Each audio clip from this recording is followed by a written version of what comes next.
I'm Tim Roy, joined by Warriors guard Jarrett Jack, and the training camp about to wrap up as Golden State will head down to Fresno to take on the Lakers on Sunday night. You can hear that game with yours truly and Jim Barnett starting at 7 o'clock on KMBR 1050.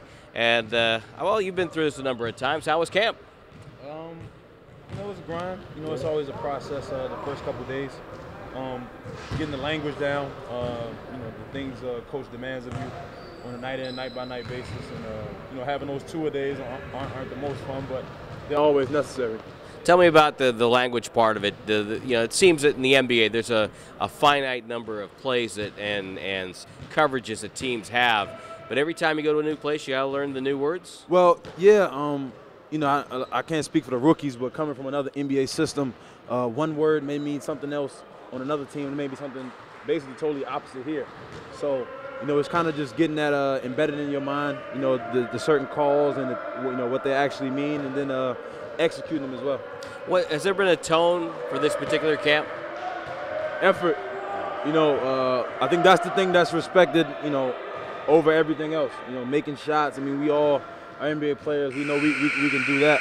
But, fighting through fatigue, trying to develop a mental toughness throughout, each individual guy on this team, 1 through 15. And, of course, 1 through 15, you get to bond with guys during the preseason. You're going on a road trip starting next week. That will help in that regard. But you guys started the process last night. Tell me about that. Well, it didn't start just last night. We've been here since a couple days after Labor Day. Went and checked out the Andre Ward, Chad Dawson fight. A bunch of us went to go support the Oakland Raiders when they had their first opening game, Monday Night Football.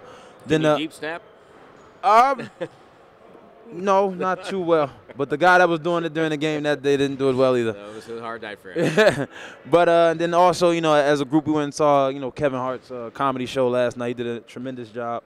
And, hopefully that camaraderie has some carryover, when we take the court tomorrow in Fresno. Again, you can send your questions to @Warriors. And from Erickson Phillip, he wants to know, which position do you feel most comfortable playing, the 1 or the 2? Probably the 1. But, I've played both positions going on 8 years now that I've been in the NBA. So, whatever's called upon me to do, if they want me to play the 1, be more of a distributor, even though I'm still, a tad bit aggressive, I can do that. And then if they want me to just put me at the 2, just to add some more scoring, another ball handler alongside Steph or Clay or whatever the situation calls for, I'm up for the challenge.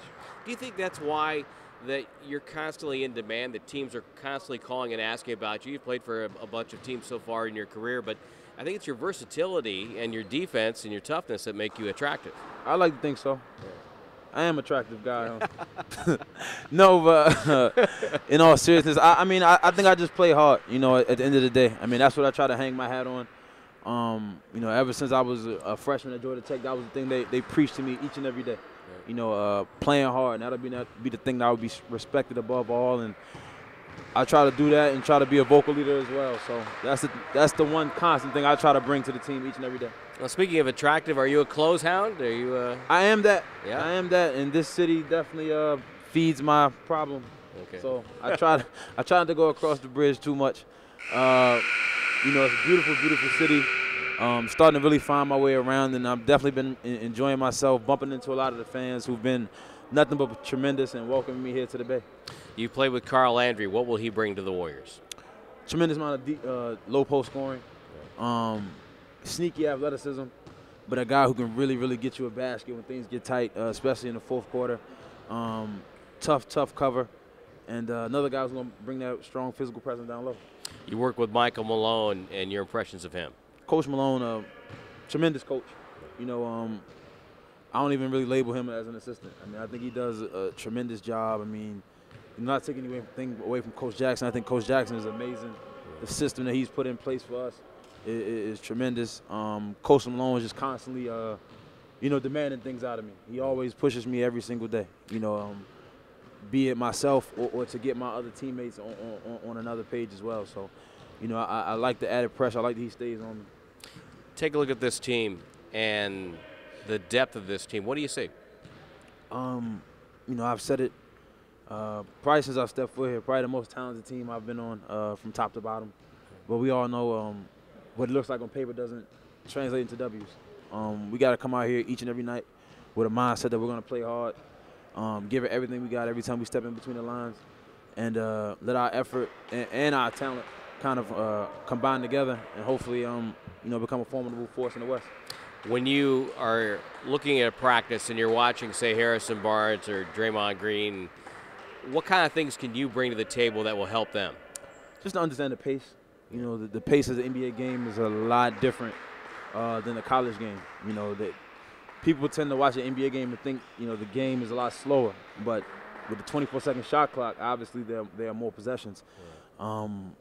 Understanding the type of coverages the teams are going to put on you and how to read and react into those situations. A lot of the time younger guys get, speeded up a lot, and they, put themselves in a tough situation or situation where they're not going to be successful, as to where, turnovers or offensive fouls or the case may be. So just slowing down and really trying to get a feel for this NBA game, and it comes with time. West is going to be tough. As always, it's the Wild Wild West.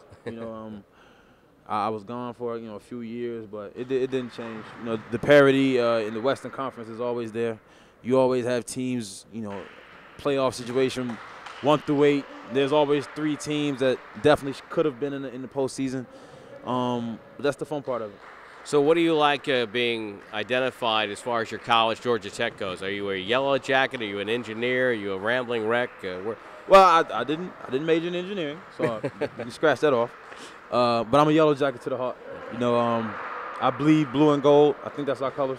Yeah. We haven't really got the yellow part down, but I'm a very, very prideful person of the school I went to.